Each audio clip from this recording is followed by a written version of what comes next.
Bonjour à toutes, bonjour à tous et bienvenue sur Planète Lily, la radio qui donne la parole aux éleveurs.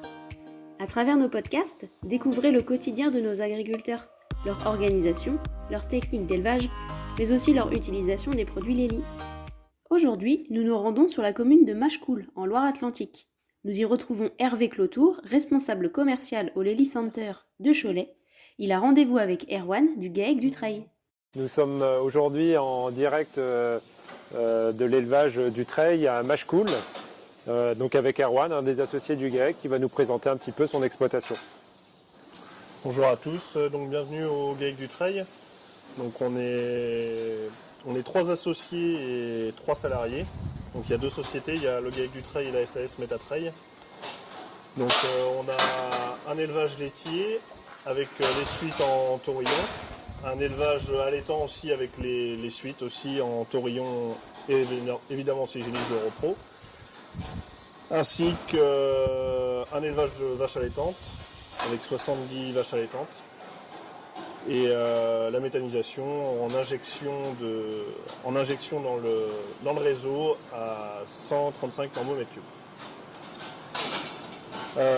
Ensuite, si on fait un petit zoom sur la partie lait, du coup, vous avez combien d'animaux, combien de vaches en production? Quel est le volume de lait produit sur l'exploitation?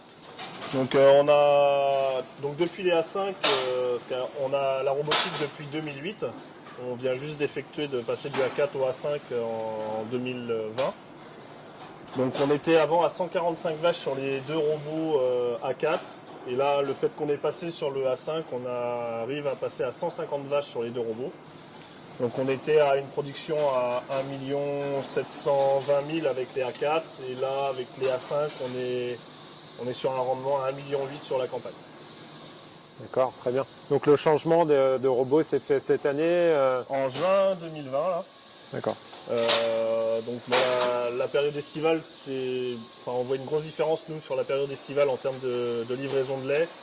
Bon, il y a eu les A5 qui sont venus avec le Météor, qui a amélioré, qu'on avait une pression dermatite assez importante sur l'élevage. Donc le Météor, on nous tenait à cœur de le mettre sur l'élevage pour diminuer cette pression. Ça a été le cas, on voit les effets assez rapidement. Et ensuite, cette année aussi, on a monté une ventilation dans le bâtiment qui nous a permis d'abaisser... de maintenir le niveau de production, voilà, de moins ressentir les aléas de température. On a eu la plus grosse baisse qu'on a eue, ça doit être 0,5 litres de lait sur une journée. Donc okay. Ça a été assez efficace. Assez efficace. D'accord. Et surtout, après... il y a aussi la ventilation, c'est un tout. Ça va faire exactement 17 mois qu'on n'a pas eu une pénalité à la laiterie en cellules, germes, butyriques. Donc on peut dire que cette année, la production est au rendez-vous et la qualité aussi. C'est ça. Alors Erwan, ici dans le bâtiment, vous avez un certain nombre d'équipements là, qui vous aident à avoir du confort dans le bâtiment et puis à atteindre vos objectifs de production et puis de charge en travail. Est-ce que tu peux nous parler, nous décrire déjà les équipements Lily que tu as dans le bâtiment? Oui. Alors on a donc 2 robots A5. Après on a les L4C, qui sont la lumière gérée par un capteur.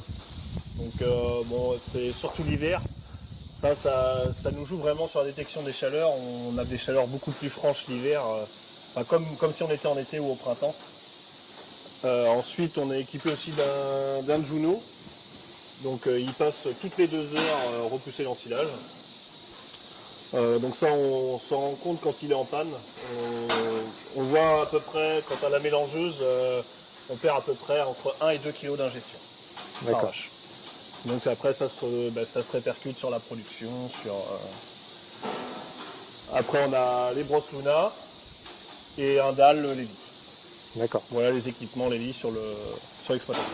Une des spécificités sur l'élevage ici, c'est vrai que c'est l'optimisation des stalles de traite, puisque là on est sur les bases d'1,8 million produits sur 2 stalles. C'est relativement important. Donc on verra tout à l'heure que ça nécessite des paramètres au niveau du troupeau, mais il y a aussi une organisation à avoir dans le bâtiment pour pouvoir mener cette production d'œufs francs. Donc Erwan va nous en dire un petit peu plus. Donc le bâtiment est... Donc il y a les 2 tiers qui sont sur les robots en production. En termes de capacité de bâtiment, on a un tout petit tiers qui est sur le côté, qui est les vaches en isolement. Donc les vaches en isolement, c'est essentiellement donc les vaches qui sont fraîches vêlées, parce que comme c'est ce qu'on appelle le parc, nous, c'est nous qui les mettons au robot. Et comme on veut le lait chaud pour le colostrum pour les veaux, on les rentre matin et soir, donc juste les 3 premières traites.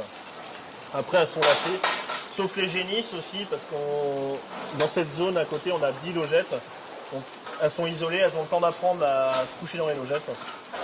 Et après, une fois qu'elles sont bien habituées, les logettes robots aussi, parce que bon, c'est toujours un petit peu compliqué le début avec les génisses.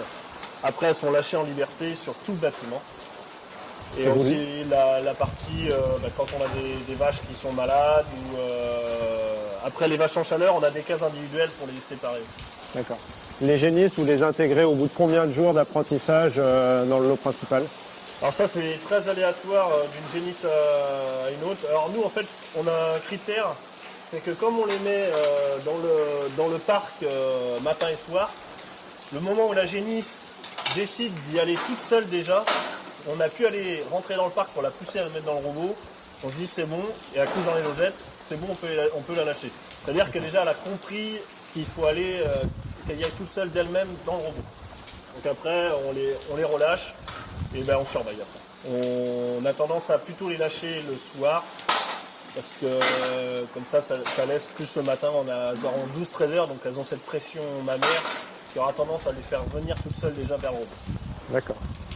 Quelques clés pour l'apprentissage des génisses. Et dans le lot principal, donc combien il y a de logettes à disposition pour le... On a 140 logettes de disponibles et 10 logettes en séparation. Pour revenir sur l'organisation du bâtiment et l'implantation des robots, ici on est sur ce qu'on appelle des robots qui sont en ligne, en enfilade.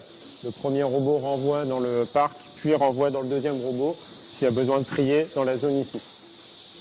Une question importante, et je crois que vous aviez eu la réflexion quand vous vouliez mettre les robots en place, c'est où situer les robots dans le bâtiment. Est-ce que lorsqu'on les met dans le bout du bâtiment, et si le bâtiment est long, qu'est-ce qui se passe? Voilà. Alors là, qu'est-ce qu'on a on a quelle longueur de bâtiment? On a 95 mètres de bâtiment. D'accord, donc on a bien 70 mètres entre le bout du bâtiment et le premier robot, quoi. Le premier robot est à 10 mètres et le deuxième à 15. Ouais. Donc même qu'ils sont loin du robot, ça n'empêche pas les vaches de venir. C'est là ce que je disais tout à l'heure, le déplacement des vaches est très important. Une vache qui aura de la mobilité, même que le robot est loin, elle viendra naturellement se faire faire. Maintenant, nous sommes là dans une zone qui est importante lorsqu'on met en place des robots. Il s'agit du parc d'apprentissage ou parc pour gérer les retards ou les vaches à amener au robot. Donc je vais en profiter pour passer un petit peu la parole à Erwan et qui nous explique un petit peu lui comment est-ce qu'il travaille justement son organisation de travail autour des robots et avec cette zone-là, comment est-ce qu'il l'utilise. Donc oui, là c'est ce qu'on expliquait tout à l'heure. Donc c'est là qu'on met nos vaches qui sont à côté en séparation là. Mais aussi c'est là qu'on rentre tous les vaches en retard quand on arrive le matin, quand on allume l'ordinateur, on regarde en fait les vaches qui sont en retard. On les rentre. Alors, quand on est plusieurs, on rentre sur les 2 robots. Comme ça nous permet de gagner, pour pas monopoliser qu'un robot. Après, quand on n'a pas le temps, on les rentre dans ce parc-là. Et en fait, elles se débrouillent. On n'a pas besoin de rester là. Et donc ça, on fait ça donc, quand on arrive le matin. Après, quand on a fini toutes les logettes, tout ce qu'on a à faire autour des animaux. Après, on le refait, donc soit avant de manger, soit après manger. Ça dépend comment on s'est organisé dans notre boulot. Et puis après, une fois le soir, à la fin, avant de partir, donc après, on en rentre. On a tendance à rentrer un petit peu de vaches. En fait, on apprend à les connaître. On sait que certaines, ça sert à rien de les laisser traîner parce que normalement, le lendemain matin, on va les voir qu'elles auront eu 20 heures ou 21 heures sans traite. Ouais. Donc il y en a certaines, parce qu'elles boitent, enfin voilà. Souvent il y a une explication. Hein. Quand elles sont en retard, la plupart du temps c'est des boiteries quand même. C'est vrai que sur les robots, je pense que c'est le facteur très important, c'est les pattes. La mobilité. C'est vrai que c'est même sur la génétique, donc c'est vrai qu'on travaille pas mal sur la génétique. On a vachement axé sur les membres pour avoir en fait qu'elle soit une mobilité assez simple dans le bâtiment. Plus la vache va se déplacer, plus elle va venir au robot. C'est clair, c'est une des clés de la réussite en système robot. En système robot, surtout intensif. Intensif. Ouais. Alors, c'est vrai que là, du coup, on en discutait tout à l'heure ensemble avec toi, Erwan. Le nombre de vaches qui peut venir dans le parc d'apprentissage, ça peut varier entre 6 et 10-12, quoi. Du coup, ouais, sur 150 voilà. vaches à la traite. Après, on sait que le modèle qu'on a est risqué, parce qu'on va tourner entre 4 et 10% de temps libre. Donc, en fait, on vit avec la pression en se disant, pourvu qu'on n'a pas une panne. Dès que le robot va nous appeler qu'on a une panne, on sait qu'on va se mettre en retard derrière. Donc, il faut intervenir assez rapidement. Donc, c'est sûr, après, nous, on a toujours travaillé dans cette optique-là, mais donc, ça peut devenir une contrainte chez certains. Nous, on ne le conçoit pas comme ça, mais pour certains, ils conçoivent ça comme une contrainte. C'est clair. Un des objectifs de l'élevage, vous l'avez bien compris ici, c'est d'optimiser le matériel. Je rappelle, on est quand même sur les bases d'1,8 million sur 2 stalles, donc ça fait 900 000 litres de lait par stalle. Ça nécessite forcément beaucoup plus de suivi, un peu plus d'intervention, moins de souplesse. Et c'est ce qu'on disait, on le verra tout à l'heure sur le logiciel. Ça se mesure chez nous en pourcentage de temps libre restant disponible pour la traite sur la stalle. Et ici, c'est 4%, effectivement. Un petit peu, il y a des choses qui sont spécifiques et brevetées qui permettent d'accélérer un petit peu la vitesse de traite pour les vaches qui sont les plus rapides à donner leur lait. Alors ça va se passer à ce niveau-là, au niveau du bras. Vous allez retrouver 4 capteurs qui vont permettre de calculer bien sûr le débit de lait, d'où la quantité de lait aussi par quartier, mais aussi de pouvoir faire varier le vide en fonction du débit de lait de la vache et le rythme de pulsation en fonction du débit de lait de la vache. Ce dispositif s'appelle le dispositif For Effect et il permet d'accélérer pour les vaches les plus rapides à traire la traite de 7%. Donc ça, c'est des choses qui sont hyper intéressantes et je dirais quasiment indispensables quand on veut monter à des niveaux de production par stalle tels que l'on a aujourd'hui ici au GAEC du Trail. Le A5, il a aussi été conçu pour améliorer certes la vitesse de traite, certes la vitesse de branchement. Erwan nous l'a dit, il arrive à passer 5 vaches de plus sur sa machine par rapport à son A4. Mais il y a aussi toute une dimension qui a été faite sur la facilité de prise en main. Vous voyez, l'interface a complètement changé, elle est très facile à lire. Chaque quartier, vous avez la production en cours sur chaque quartier, la production globale sur cette traite-là.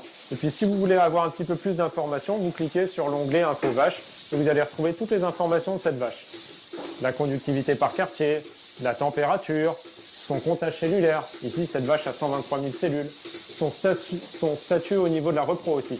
C'est une 5e lactation, avec 15 jours de lactation. Elle n'a pas encore été inséminée. On voit qu'elle est encore ouverte. On a donc les informations de manière statique ici. Ça, c'est une vache au passage qui fait 54,8 kg par jour. Et si on veut les informations de manière dynamique, on a aussi des informations sous forme de graphe.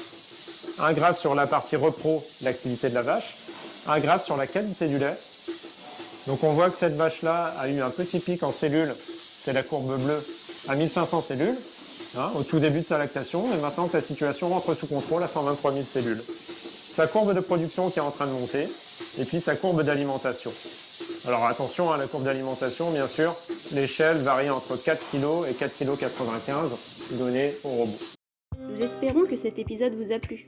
N'hésitez pas à en parler autour de vous et à écouter les autres podcasts de Planète Lily, la radio qui donne la parole aux éleveurs. Merci pour votre écoute et à très bientôt.